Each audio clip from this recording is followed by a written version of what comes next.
ശാരദയമ്മ കാത്തിരിക്കുകയാണ്. 2 ആഴ്ച മുൻപ് വരെ ആരോഗ്യകാര്യങ്ങൾ തിരക്കാൻ മരുന്നെത്തിക്കാൻ വീട്ടിൽ ആശാപ്രവർത്തക എത്തിയിരുന്നു. കാല് നീരൊക്കെ എങ്ങനെയുണ്ട്? മെഡിസിൻ മാറ്റിയ ശേഷം കഴിച്ചിട്ട് ഇപ്പൊ എങ്ങനെയുണ്ട്?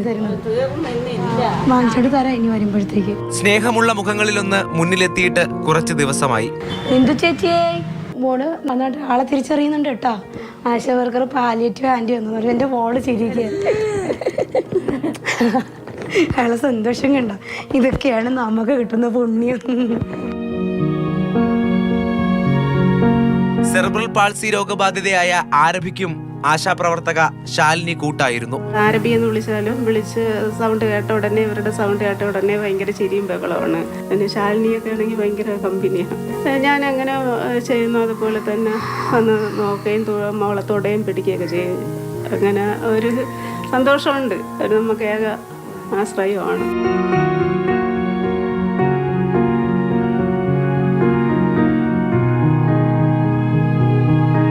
ആശാപ്രവർത്തകരുടെ സാന്നിധ്യവും സേവനവും ലഭിക്കണമെന്ന് ആഗ്രഹിക്കുന്ന നിരവധി വീടുകളിൽ ഒന്ന് മാത്രമാണിത്. എന്തായാലും സമരം അവസാനിപ്പിച്ച് അവർ തിരികെ വരുമെന്ന പ്രതീക്ഷയിലാണ് ഇവരോരോരുത്തരും.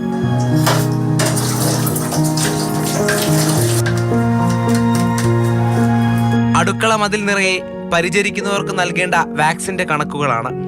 അതിൽ നോക്കി പതിവ് പോലെ പുറത്തേക്കിറങ്ങി. പക്ഷേ സ്ഥിരം വഴിയേ അല്ല.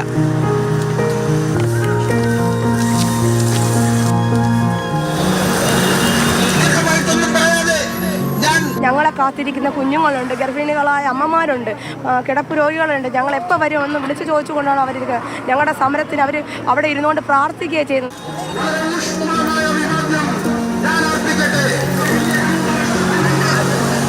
പ്രതിസന്ധി കാലത്ത് സർക്കാരിനൊപ്പം കൈയോട് കൈ ചേർന്ന് പ്രവർത്തിച്ചവരാണ് നല്ല കാലത്ത് കൈവിടരുതേ എന്ന് അപേക്ഷിക്കുന്നത്.